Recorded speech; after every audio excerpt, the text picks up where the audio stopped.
दोस्तों बहुत बहुत स्वागत है आपका एक बार फिर से आपके अपने ही चैनल क्रिक पॉली पर। जहां दोस्तों 1973 में रिलीज हुई पहली फिल्म दाग से लेकर पिछले साल रिलीज हुई फिल्म वार तक यशराज फिल्म्स की कुल 76 फिल्में बन चुकी हैं और इसकी 5 और नई फिल्में फ्लोर पर हैं। और इन 81 फिल्मों में अगर किसी महिला वाले किरदार के नाम पर बनी फिल्मों की बात करें तो ऐसी फिल्में सिर्फ 2 बनी हैं, नूरी और चांदनी। और जिन फिल्मों में कहानी के दोनों लीड किरदारों के नाम आए हैं वो फिल्में रही वीर ज़ारा और नील एंड निकी। और महिला विषय प्रधान 2 फिल्में मर्दानी और मर्दानी 2 भी यशराज फिल्म्स के बैनर तले बन चुकी हैं। लेकिन दोस्तों जिस फिल्म की बात आज की वीडियो में मैं आपसे करने वाला हूं ये वो फिल्म है जिसने यशराज फिल्म्स को डूबने से बचाया। उधार के पैसे लेकर बनी यशराज फिल्म्स की शायद ये इकलौती फिल्म है। फिल्म में निर्माता के तौर पर यश चोपड़ा और सहायक निर्माता के तौर पर टी सुब्बाराव रेड्डी का नाम है। जहां दोस्तों आज हम बात करने वाले हैं फिल्म चांदनी की। अमिताभ बच्चन, शत्रुघ्न सिन्हा, शशि कपूर, राखी, परवीन बॉबी, नीतू सिंह और संजीव कुमार स्टारर फिल्म काला पत्थर के बाद यशराज फिल्म्स की 6 बैक टू बैक फिल्में ना खुदा, सिलसिला, सवाल, मशाल, फासले और विजय वैसा करिश्मा करने से चूक गई जैसे इनसे उम्मीद की गई थी। इनमें से सिलसिला, फासले और विजय ने बतौर फिल्म निर्देशक यश चोपड़ा की साख को काफी चोट पहुंचाई थी। लेकिन साल 1989 में 14 सितंबर 1989 को जब चांदनी रिलीज हुई तो इसने आगे और पीछे के सारे हिसाब बराबर कर दिए थे। जहां दोस्तों विनोद खन्ना, ऋषि कपूर और श्रीदेवी स्टारर फिल्म चांदनी की आज हम बात करने वाले हैं विस्तार से। तो सबसे पहले बात करेंगे हम फिल्म के बॉक्स ऑफिस कलेक्शन के बारे में, बजट के बारे में, हिट और फ्लॉप के बारे में, और उसके बाद हम बात करेंगे फिल्म चांदनी की विस्तार से। तो बस आप इस वीडियो के साथ बने रहिएगा।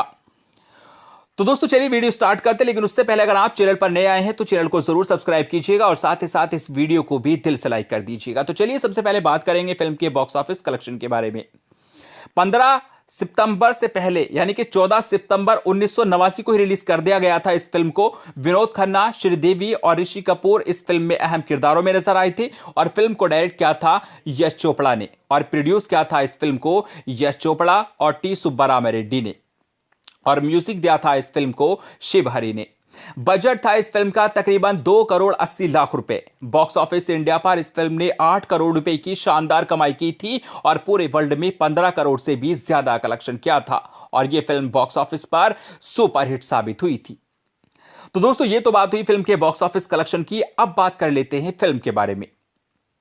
दोस्तों रानी मेरा नाम, जूली और 16वां सावन जैसी छिटपुट फिल्मों में काम करने के बाद हिंदी सिनेमा को अपने करियर का अगला मुकाम बनाने तक का तय करने जब श्रीदेवी ने 1983 में जितेंद्र के साथ फिल्म हिम्मत वाला की तो पूरी हिंदी पट्टी में हंगामा हो गया था।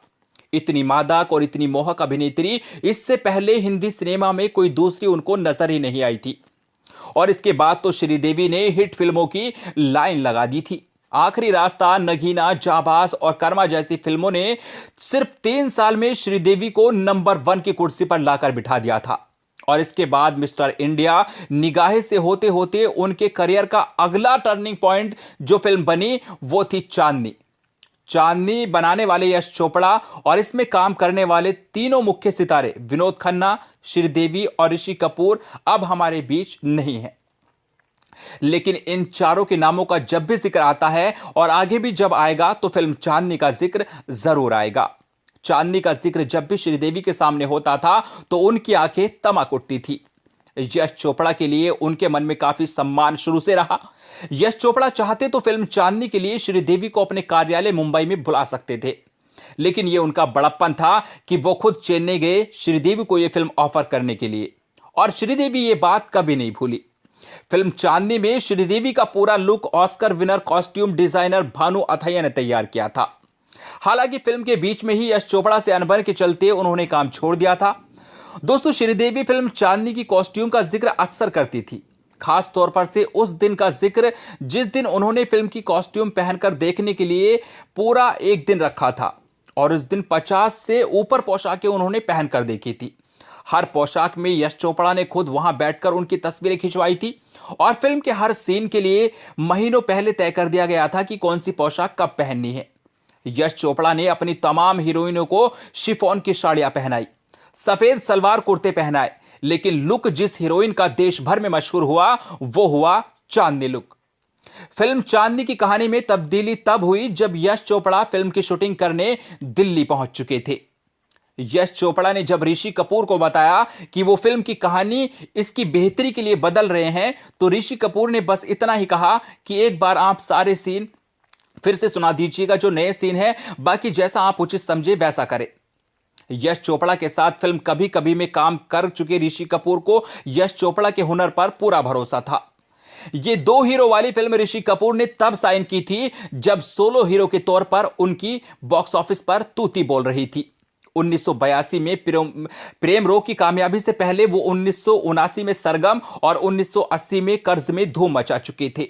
और प्रेम रोग के बाद भी कूली, तवायफ और सागर जैसी फिल्मों से ऋषि कपूर ने जमाने को अपना दीवाना बना रखा था। एक चादर मैली सी, नगीना और खुद गर्ज में ऋषि कपूर ने पैसा और शोहरत जमकर कमाए, लेकिन फिर खुद गर्ज के बाद और चांदनी से ठीक पहले 10 फ्लॉप फिल्में भी उन्होंने लाइन से दी।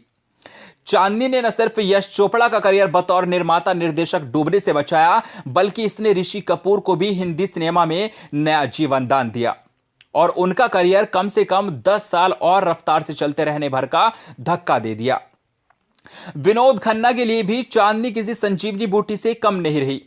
ओशो के आश्रम से लौटने के बाद साल 1987 और 1988 में उनकी कुछ औसत और कुछ अच्छी फिल्में तो रिलीज हुई, लेकिन करियर के सेकंड इनिंग्स में पहली सुपरहिट फिल्म उनको भी चांदनी ही मिली। फिल्म सिलसिला में यश चोपड़ा ने दूसरे संगीतकारों के लिए संतूर और बांसुरी बजाने वाले दो प्रसिद्ध वादकों को संगीतकार के तौर पर लॉन्च किया था। फिल्म सिलसिला के गाने हिट हुए, दोनों को बेस्ट म्यूजिक डायरेक्टर का फिल्म फेयर अवार्ड भी मिला, लेकिन फिल्म नहीं चली। इसके बाद दोनों ने यश चोपड़ा की फिल्म फासले और विजय का भी संगीत दिया। दोनों फिल्में बॉक्स ऑफिस पर बैठ गई, लेकिन फिल्म चांदनी ने इस संगीतकार जोड़ी को भी किस्मत चमका दी थी। इस संगीतकार जोड़ी की दोनों के बनाए 10 गाने यश चोपड़ा ने फिल्म में रखे और फिल्म का संगीत बेमिसाल हिट रहा। फिल्म के कैसेट और एलपी रिकॉर्ड आदि मिलाकर करीब 1 करोड़ यूनिट म्यूजिक कंपनी ने बेचे।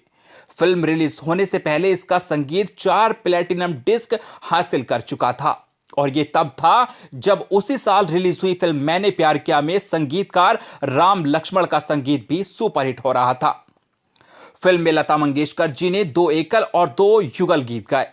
फिल्म की कामयाबी का जश्न मनाने के लिए जब फिल्म के सारे कलाकार और तकनीशियन मुंबई में जुटे थे, तो यश चोपड़ा ने कहा था कि हम खुशनसीब हैं कि ऐसे युग में जी रहे हैं जिस युग में लता मंगेशकर गाने गा रही हैं। 60 साल की उम्र में भी उनकी आवाज में 16 साल की किशोरी जैसी खनक है। इस फिल्म समारोह में जब दिलीप कुमार से ट्रॉफी लेने से पहले लता मंगेशकर ने मंच पर ही उनके पैर छुए थे। फिल्म के संगीत का एक खास जो किस्सा है वो श्रीदेवी से भी जुड़ा है। इस फिल्म में एक गाने के लिए यश चोपड़ा ने श्रीदेवी को भी तैयार कर रखा था। श्रीदेवी को लगता रहा कि वो उनसे नहीं हो पाएगा। गाने का पहला जो कट रिकॉर्ड हुआ तो यश चोपड़ा को भी लगा कि अब रहने ही देते हैं, ये इनसे नहीं हो पाएगा। लेकिन फिर श्रीदेवी को जोश आ गया और वो नहीं मानी। उन्होंने कहा, श्रीदेवी ने, कि अब तो मुझे ये करना ही है, और वो करके ही मानी। दोस्तों, अब बात कर लेते हैं फिल्म की कहानी की। तो दोस्तों, फिल्म चांदनी की कहानी कामना चंद्रा की लिखी है। स्त्री पुरुष संबंधों पर उनकी फिल्म कहानी प्रेम रोग साल 1982 में पहले ही सुपरहिट हो चुकी थी। बीच में एक टेलीविजन धारावाहिक भी कामना ने लिखा था, तृष्णा के नाम से। चांदनी की कहानी जब यश चोपड़ा ने सुनी तो उन्हें तुरंत लगा कि इस कहानी में दम है और यह कहानी हिंदी सिनेमा में रोमांस, प्रेम और संगीत की वापसी करा सकती है। फिल्म की कहानी समाज के बड़े वर्ग की कहानी है। अक्सर ऐसी कहानियां आम जनता को पसंद आती रहती हैं। जमाना आर्थिक उदारीकरण तरफ बढ़ चला था, लेकिन पैसा अब भी उच्च वर्ग और उच्च माध्यक्रम के पास ही रहा। मध्य वर्ग और कुछ ऐसे लोग थे जो जिनका जीवन मुश्किल ही था, अमीरी वो सिर्फ फिल्मों में ही देख पाते थे। और ऐसा अमीर लोगों की नसों को दबाने वाली कहानियों में उन्हें अलग से उस तरह का सुख मिलता था।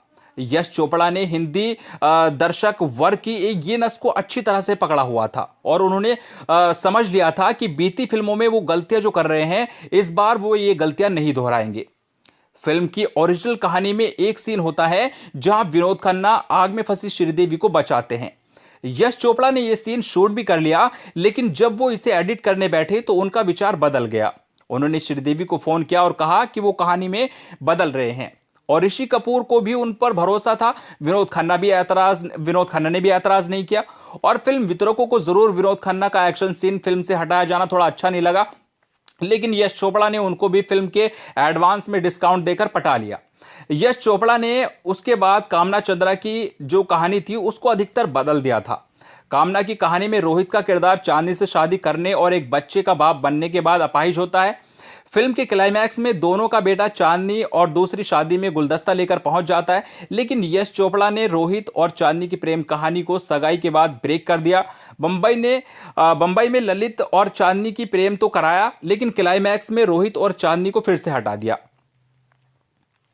थोड़ी देर पहले दोस्तों जब मैं फिल्म चांदनी की कहानी आपको सुना रहा था तो बात यश चोपड़ा और श्रीदेवी की आपसी रिश्तों को भी चल निकली थी। यश चोपड़ा के निधन से ठीक पहले एक खबर बाजार में तैरी थी कि श्रीदेवी ने यश चोपड़ा की फिल्म के लिए मना कर दिया है। श्रीदेवी ने खुद इस बारे में चर्चा की थी और माना था कि यश चोपड़ा उनके साथ चांदनी और लम्हे के बाद एक और महिला प्रधान फिल्म बनाना चाहते थे, लेकिन उनकी दोनों बच्चियां तब छोटी थी और वो फिल्मों में वापसी करने तक का मन नहीं बना पा रही थी। वो मानती रही कि ये फिल्में मना करके और नुकसान उनको ही उठाना है। श्रीदेवी ने हमेशा यश चोपड़ा को अपने पिता का दर्जा दिया। उन्होंने एक बार जिक्र किया था कि फिल्म लम्हे की शूटिंग के दौरान मुझे यश जी का होटल में फोन आया कि तुम तुरंत घर चली जाओ, तुम्हारे पिताजी तुमसे मिलना चाहते हैं। और मैंने कहा कि अभी कुछ ही घंटों पहले मेरी पिताजी से बात हुई है, यहाँ हम पूरी यूनिट लेकर राजस्थान में शूटिंग करने आए हैं और मेरे जाने से शूटिंग बंद हो जाएगी। मैं फिर एक बार पिताजी से बात कर लेती हूँ। तब तक मेरी टिकटें बुक हो चुकी थी और मैं जब चेन्नई पहुंची तो मुझे पता चला कि मेरे पिताजी का देहांत हो चुका है। मुझे अपनी माँ के पास रुकना था और मुझे वापस आने में कोई महीना भर लग गया, लेकिन इस पूरे समय में मेरे पास एक भी दिन यशराज फिल्म से फ़ोन नहीं आया कि मैं वापस कब आ रही हूँ। पूरी यूनिट वहीं मेरा इंतज़ार करती रही और मैं वापस गई। फिर फिल्म की शूटिंग शुरू हुई और यश जी ने मुझसे कभी कुछ नहीं कहा। वो मेरा हमेशा बहुत ख्याल रखते थे और हमेशा उन्होंने मुझे सपोर्ट किया। ये कहना था श्रीदेवी का। तो दोस्तों ये बातें थी आज फिल्म चांदनी की। उम्मीद करता हूँ आपको ये वीडियो पसंद आया होगा। बीच में अगर कहीं कोई छोटी मोटी गलती हो गई हो तो उसकी माफ़ी चाहता हूँ, लेकिन दोस्तों आप इस वीडियो को ज़रूर लाइक कीजिएगा। Thank you.